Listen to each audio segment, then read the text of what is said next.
पूरा चर्चित हो रहा है दृष्टि कोचिंग, और बहुत से बच्चे अभी नौकरी कर रहे हैं, शिक्षक बने हैं, रेलवे में हैं, बैंक में हैं, अदर बहुत से कंपनी, प्राइवेट कंपनी में जॉब कर रहे हैं।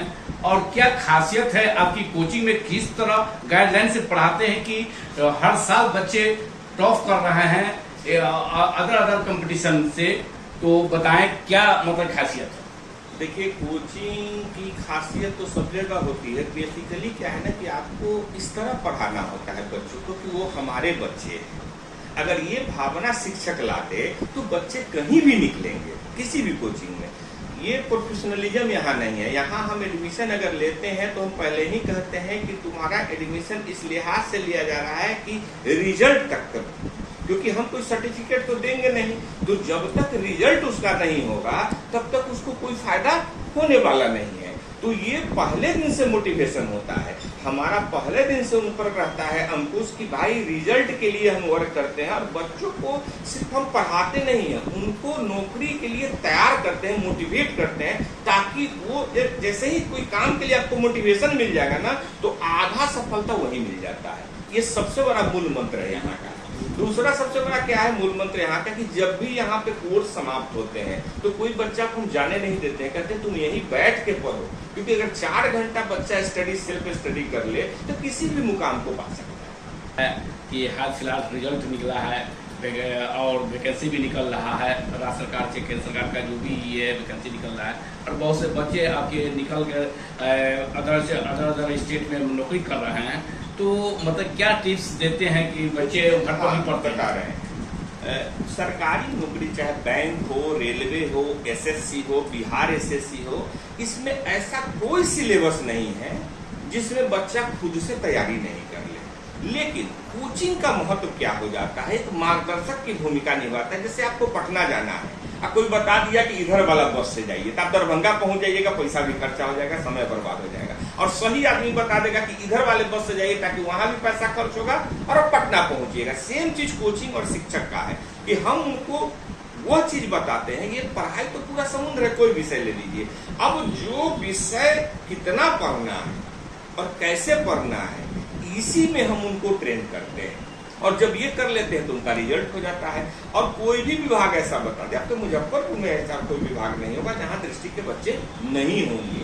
मुजफ्फरपुर में बैंक हो, एसएससी हो, इनकम टैक्स हो, सेंट्रल एक्साइज हो, एक्साइज बिहार हो, कहीं भी आपके शहर में होंगे। और बाहर का तो छोड़ दीजिए।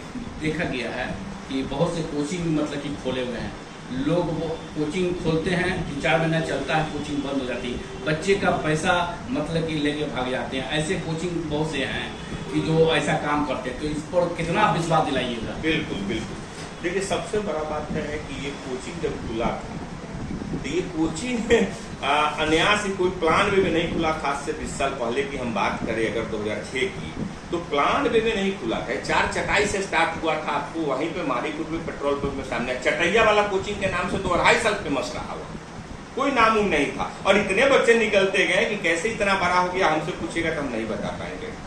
दूसरा एक इसके साथ क्या है ना कि ये लोग हम पे इसलिए भरोसा करते हैं कि इतने सालों से ये अवस्थित है, पहला। दूसरा, हम ऐसे शिक्षक हैं, आप किसी भी शिक्षक का इंटरव्यू ले लीजिए भारत में, उससे एक क्वेश्चन खाली पूछ लीजिए कि भाई इतना मोटिवेशनल आप करते हैं तो आपके घर परिवार में कितना नौकरी है।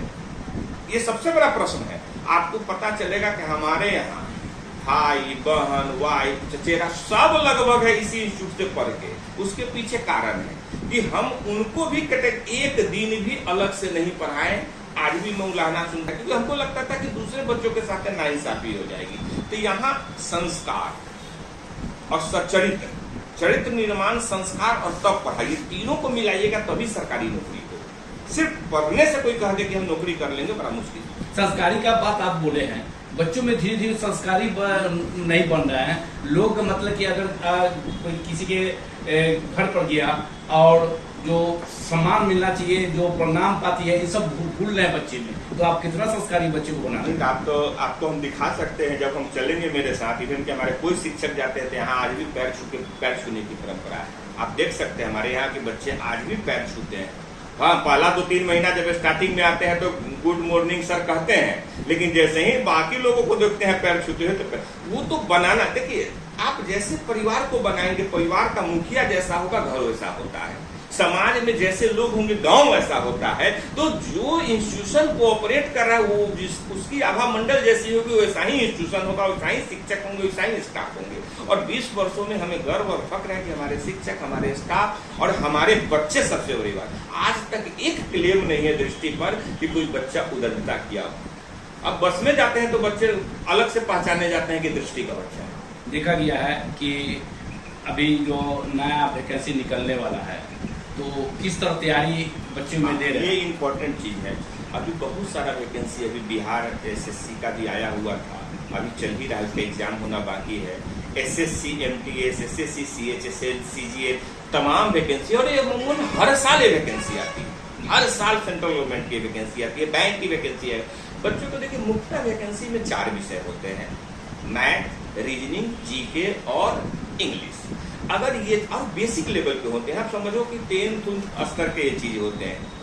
ये बच्चे का बेसिक कंसेप्ट अगर क्लियर है और उसके साथ स्पीड और एक्यूरेसी आ जाए तो रिजल्ट आ जाएगा। तो सबसे पहले हमको 2 स्तर पे काम करना पड़ता है यहाँ, हमको 2 स्तर, एक तो बेसिक चीजों को ठीक करना पड़ता है उनका, क्योंकि आप जान रहे हैं हमको कमेंट नहीं करना है, सरकारी और प्राइवेट में स्कूली सिस्टम है अगर अच्छा तो बच्चे कितना पढ़ते हैं। हम तो पेरेंट्स को भी कहते हैं कि थोड़ा इतना भाग दौड़ में 10 मिनट बच्चों के पास बैठिए। तो पहला फंडामेंटल मजबूत करना, फिर उनको कम्पिटिटिव बनाना, 2 स्तर पे हमको काम करना पड़ता है, तब जाके वो रिजल्ट। तो फ्री है, बहुत सारे अभी आप जाके पूछ सकते हैं, अभी छोड़ दीजिए, हम ना रहे तब आके पूछिए। कोई बच्चा अगर आर्थिक रूप से सक्षम नहीं है तो फी तो छोड़ दीजिए, कॉपी किताब तमाम चीजें यहाँ से अवेलेबल है। और कमजोर बच्चे को किस तरह व्यवस्था? जो विषय में कमजोर है, विषय में कमजोर उनको फिर से दोबारा पढ़ाते हैं, तिबारा पढ़ाते हैं। हम तो क्लास में बोलते हैं कि 20 बार तुमको नाउन पढ़ाना होगा, पढ़ाएंगे, 20 बार परसेंटेज पढ़ाना होगा, पढ़ाएंगे, तुम उस लेवल पे आओ। हाँ, तो अभिभावक और छात्र छात्राओं से क्या अपील करना चाहेंगे? अभिभावक से सबसे बड़ा चीज है कि अभिभावक से अपील करना। देखिए हम इतने सालों में जो अभिभावक सुन रहे होंगे और जो ऐसा किए होंगे वो बुरा नहीं मानेंगे।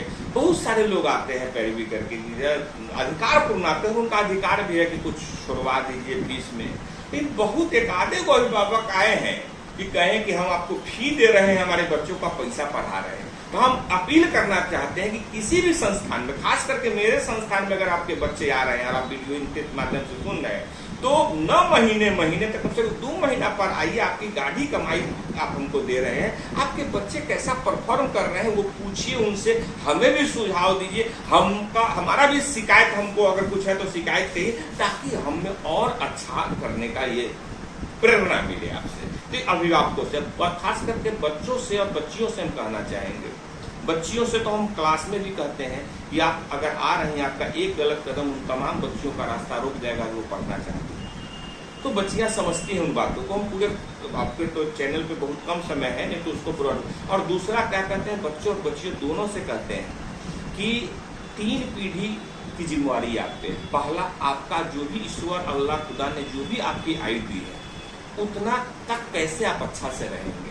दूसरा, जो माँ बाप आप आज आपको परवरिश कर रहे हैं, कल बूढ़े होंगे, जैसे जैसे आप जवान होंगे, अब उनको दूध और दवाई फल की जरूरत होगी, अगर आपके पास नहीं होंगे तो कहाँ से खिलाएंगे। दूसरा पीढ़ी। और तीसरा पीढ़ी, आपका भी एक एज के बाद शादी होगा, बच्चे होंगे, तो उसको अच्छे स्कूलिंग कैसे देंगे। तो बच्चों, 3 पीढ़ियों की जिम्मेदारी आप पर है। तो अभी एक खिलवाड़ का समय नहीं है, अभी फालतू चीजों से अट्रैक्शन का समय नहीं है, अभी सिर्फ और सिर्फ पढ़ाई का समय है। क्योंकि आपका ही भरोसा नहीं, माँ बाप का भी भरोसा आप पे आता है किसी भी कोचिंग संस्थान में। तो हम तो चाहेंगे जब भी कमजोर बच्चा पढ़े तो अपने माँ बाप का चेहरा देख ले, सिर्फ उसको एक अलग से प्रेरणा मिलेगी। हम कहते हैं क्लास में कि सोचो ईद में और होली में अगर तुम अपने कमाई का एक साड़ी देते हो तो कैसा लगेगा, अपने वो क्षण कैसा भावुक होगा। और माँ बाप की उम्र बढ़ जाती है अगर आप नौकरी करने लगते हैं। तो हमने देखा है बहुत ऐसे बच्चियों का उदाहरण हमारे यहाँ, बहुत ऐसे गरीब बच्चों का उदाहरण हमारे यहाँ। परिचय बताएं। राजीव रंजन, प्रबंध निदेशक, दृष्टि ट्यूटोरियल प्राइवेट। मोबाइल नंबर बताएं। 9934640635। ये मेरा व्यक्तिगत है। और कोचिंग का समय क्या है? कोचिंग का सुबह 7 बजे से स्टार्ट होता है, शाम के 7 बजे तक। बता 3 ब्रांच यहाँ पे है। ये भगवानपुर ब्रांच पे आप हैं, जो बैंक ऑफ बड़ौदा के पास में है, यादव नगर के अपोजिट हो गया ये, भगवानपुर रेवा रोड में। दूसरा हमारा कच्ची पक्की में है, वो कच्ची पक्की रोड जो है उसी में है, ट्रांसफार्मर रोड आरटीएस कॉलेज से 100 मीटर पे। और तीसरा है 0 माइल में ओम बिल्डिंग के सामने, अखाड़ा घाट में रोड।